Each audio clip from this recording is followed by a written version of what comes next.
sitting here praying that this night's gonna last. You got it all on tap, I'm loving your vibe, always have your back. We like all the same tracks, listen all night in the sheets all black. Salam sejahtera Malaysia, selamat datang ke channel Fels Lifestyle.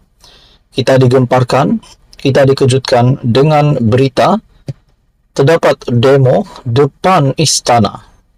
Artikel daripada Malaysia Kini yang mengejutkan adalah nama Tun Dr. Mahathir juga dikatakan turun demo depan istana. Sekumpulan orang berhimpun di hadapan Istana Negara di Kuala Lumpur bagi membawa suara rakyat dalam himpunan Selamatkan Tanah Air Kita, Suara Rakyat ke Istana Negara. Mereka termasuk bekas Perdana Menteri Dr. Mahathir Mohamad.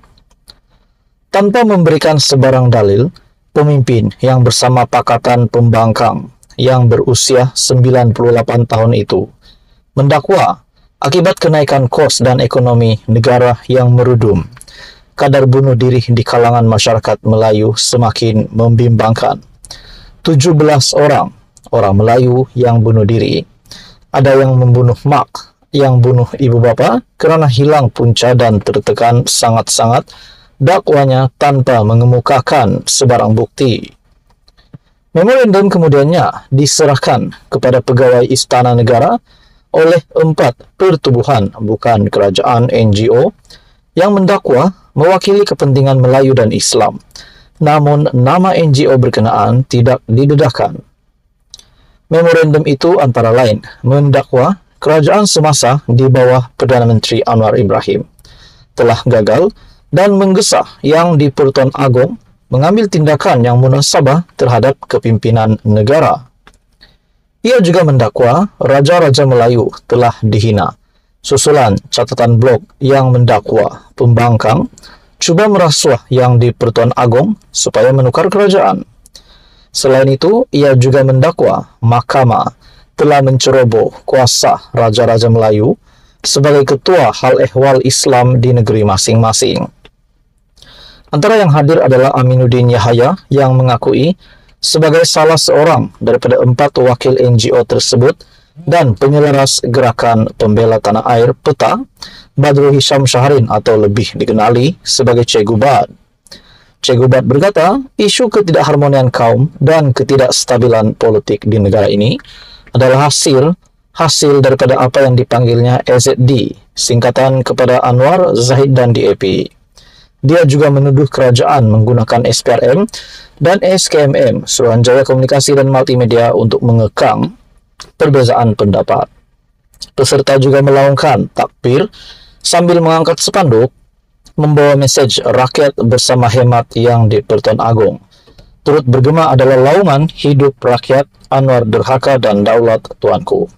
Apa komen Anda berkaitan dengan isu ini? Sekian saja, teruskan bersama di dalam channel ini. Halo semua, salam sejahtera Malaysia. Selamat datang ke channel Fels Lifestyle. Info padu, info hangat disediakan di dalam channel ini. Tuan-tuan dan puan-puan yang saya amat hormati semua, sebelum ini kita dikejutkan dengan kenyataan Tun Dr. Mahathir yang menyentuh berkenaan dengan kaum India yang kononnya tidak setia. Tetapi pada akhirnya, saudara-saudara, banyak kecaman yang diterima oleh bekas Perdana Menteri tersebut. Tun Dr. Mahathir menerima banyak kecaman. Nah, persoalan yang utama, adakah isu yang dinyatakan oleh Tun Mahathir ini, kita boleh kata, menyentuh berkenaan dengan isu 3R.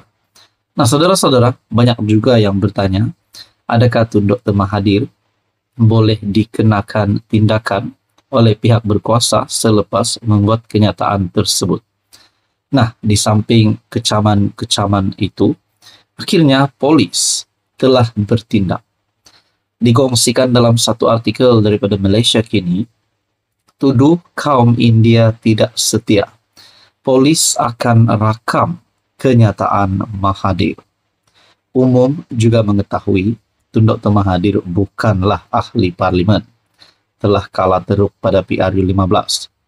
Tetapi kita boleh kata beliau dalam keadaan politik beliau amat kritikal.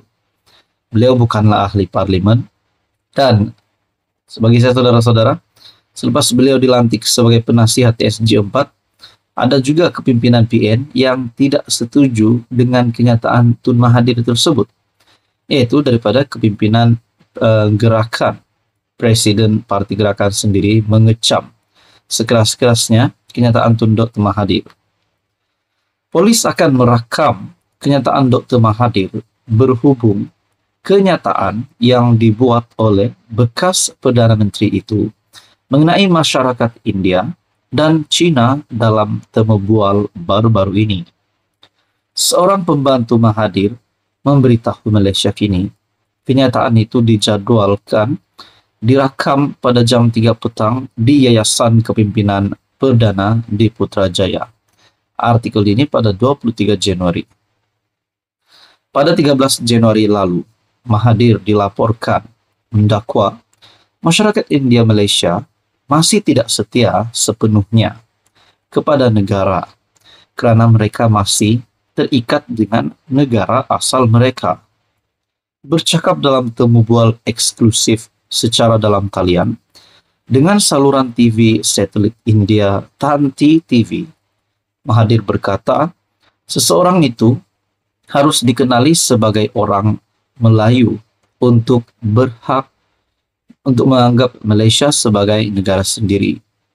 Orang India Malaysia tidak bercakap bahasa Melayu sebagai bahasa asal mereka. Mereka bercakap Tamil. Katanya ketika host bertanya jika seseorang itu tidak boleh kekal setia kepada negara, didiami sambil komited kepada asal-usul mereka. Mahathir kemudian berkata bahwa masalah dia ialah apabila pendatang merujuk kepada kaum India dan Cina menganggap Malaysia sebagai negara sendiri, tapi pada masa sama terus mengamalkan budaya dan adat mereka sendiri. Apabila host program bertanya sama ada Mahathir menjangkakan orang bukan Melayu berasimilasi sepenuhnya menjadi orang Melayu atau tidak, Mahathir menjawab dengan tegas, ya, mereka sepatutnya begitu. Host kemudian bertanya jika Mahathir mengharapkan semua kaum di Malaysia dikenali sebagai Melayu dan bukannya rakyat Malaysia. Sepatutnya begitu, kata ahli politik yang pernah menjadi Perdana Menteri sebanyak 2 kali itu. Susulan kenyataan itu, beberapa pihak membuat laporan polis ke atasnya. Nah, saudara-saudara, adakah ini akan memberikan kesan yang buruk kepada kepimpinan Mahathir sebagai ahli politik dan juga sebagai penasihat SG4 bagi 4 negeri takbiran PN PAS? Teman-teman, apa komen Anda? Sekian saja, teruskan bersama di dalam channel ini. Untuk info yang seterusnya, mohon bantu jangan lupa tekan butang like, share, dan juga subscribe.